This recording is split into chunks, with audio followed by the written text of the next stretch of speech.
माँ जी भी ना हर साल छठ पूजा मनाने यहीं आ जाती हैं और फिर मुझे टोका टाकी करती हैं। अनु बहू ये ऐसे करो, ये वैसे मत करो, बस उनके उपदेश शुरू हो जाते हैं। अनु, अम्मा गांव में अकेली होती हैं, इसीलिए वो छठ पूजा पर यहां आ जाती हैं। उनका भी मन लग जाता है और अगर थोड़ा बहुत बोलें तो सुन लेना।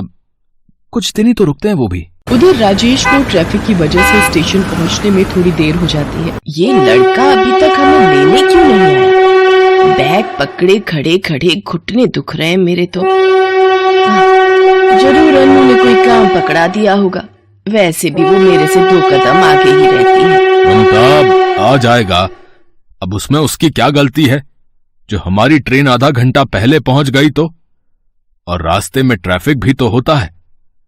लो आ गया हमारा राजेश। पायलागू बाबूजी, लो मैं सामान गाड़ी के पीछे रख देता हूँ। थोड़ी और देर से आ जाता, क्या हुआ? अम्मा और थोड़ी देर खड़ी रहती। राजेश ममता और किशनलाल को लेकर घर आ जाता है। तभी शिखा और मोहित आ जाते हैं। दादी दादू आप आ गए? दादी आप मुझे कहानी सुनाओगे ना? हाँ मेरे बच्चों, मेरी आंखों के तारों, मैं तुम्हें ढेर सारी कहानियां सुनाऊंगी। पाए लागू अम्मा, पाए लागू बाबूजी, चाय चढ़ा दी है आप दोनों की, हाथ मुंह धो लो अम्मा। अगले दिन ममता राजेश से कहती है, राजेश छठ पूजा के लिए सारा सामान ले आना, मैं लिख दूंगी पर्चा। अम्मा वो अनु ने मुझे व्हाट्सएप कर दिया है, मैं लेता आऊंगा। ये लो, कर लो बात। अब फोन में पर्चा बनेगा सामान का, ये तो बहुत बढ़िया बात है, पर अभी भी आधा सामान तो अनु लिखवाना ही भूल गई होगी। राजेश अम्मा जी को जरा लिस्ट पढ़कर सुना दो। हाँ ठीक है,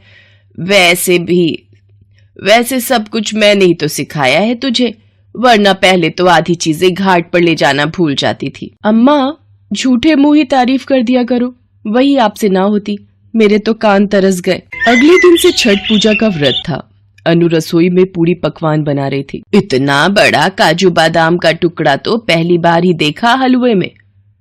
अनु थोड़ा छोटा छोटा टुकड़ा काट बहू। और ये राजेश घाट पर ले जाने के लिए ताजी सब्जियां और फल ले आया ना। अम्मा जी छठ पूजा का प्रसाद रखने के लिए बांस की 2 बड़ी बड़ी टोकरियां, पीतल का सूप, दूध और जल के लिए 1 गिलास, 1 लोटा और थाली, इसके अलावा 5 गन्ने जिसमें पत्ते लगे हों, शकरकंदी और सुथनी, पान और सुपारी, हल्दी, मूली और अदरक का हरा पौधा, बड़ा वाला मीठा नींबू, शरीफा, केला और नाशपाती, पानी वाला नारियल, मिठाई, गुड़, गेहूं, चावल का आटा, ठेकुआ, चावल, सिंदूर, दीपक, शहद और धूप, ये सब रख लिया है। और कुछ रह गया हो तो लिखवा दो अम्मा जी। देखा ममता, हमारी बहू को छठ पूजा की सारी विधि विधान और सामग्री पता है। तुम्हें तो गर्व होना चाहिए, हमारी अन्नू बहू कितनी समझदार है। हाँ हाँ ठीक है, चलो राजेश को बोलो सूर्य भगवान के अर्घ्य के लिए घाट पर जाना है। इसके लिए वो तुम्हारे साथ बांस की टोकरी में पूजा का सामान रखवा देगा, तब तक हम भी तैयार हो जाएंगे। दादी घाट पर तो बहुत मजा आएगा। दादी छठ पूजा क्यों मनाते हैं? बच्चों मान्यता है कि छठ माता सूर्य देवता की बहन है।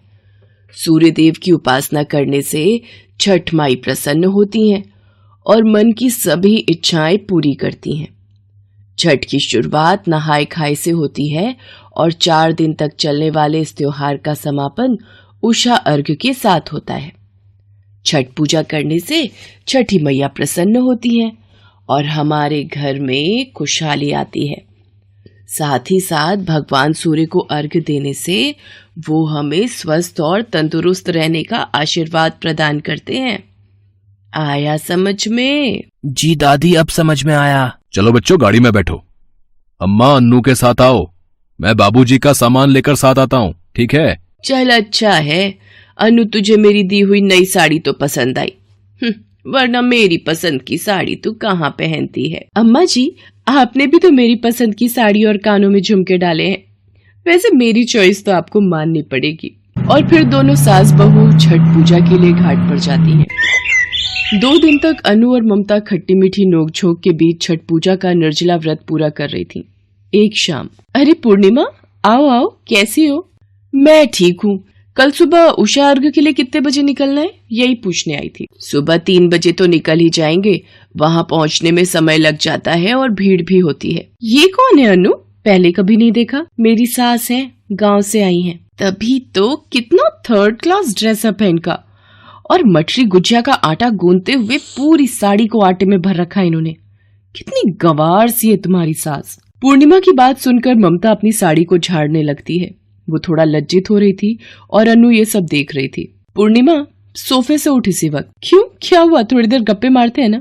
मेरे घर में तेरे घर की तरह ढेरों नौकर चाकर नहीं है।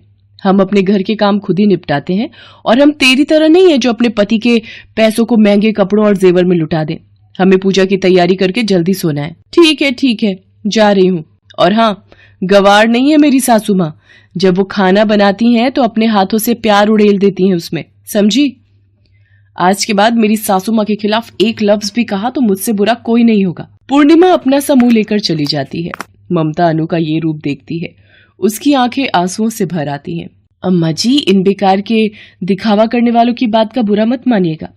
इन लोगों को अपनी भाषा में समझाना मुझे अच्छे से आता है। आज के बाद मेरे मुंह लग कर दिखाए ये पूर्णिमा की बच्ची। अनु, इधर आ, मेरे सीने से लग जा मेरी बच्ची। कौन कहता है बहू बेटी नहीं बन सकती? तुम तो मेरी बेटी बहू दोनों हो। और फिर ममता और अनु एक दूसरे के गले लग जाते हैं। अगले दिन सब लोग सुबह उठकर उषा अर्घ्य के लिए जाते हैं। ममता और अनु पानी के बीच में खड़े होकर उगते हुए सूरज को जल अर्पित करती हैं। सब मिलकर पूरे विधि विधान से छठ मैया और भगवान सूर्य की उपासना करते हैं। घर आकर जब किशन लाल और राजेश ममता और अनु में नोकझोंक नहीं देखते हैं तो उन्हें भी बड़ी हैरानी होती है। अब राजेश बेटा, ये दोनों सास बहू में अचानक प्रेम कैसे उमड़ पड़ा? कोई तो बात है। लगता है छठ मैया की कृपा से इन दोनों के बीच प्यार का रंग और गहरा हो गया है। और फिर सब मिलकर छठ पूजा का प्रसाद ग्रहण करते हैं और छठ मैया को शीश झुकाकर नमन करते हैं। पूर्णिमा ममता और अनु से माफी मांगने आती है और ममता अनु से पूर्णिमा को माफ करने के लिए कहती है। ममता के कहने पर अनु पूर्णिमा को माफ कर देती है। दोनों सास बहू की छठ पूजा खुशी खुशी संपन्न हो जाती है।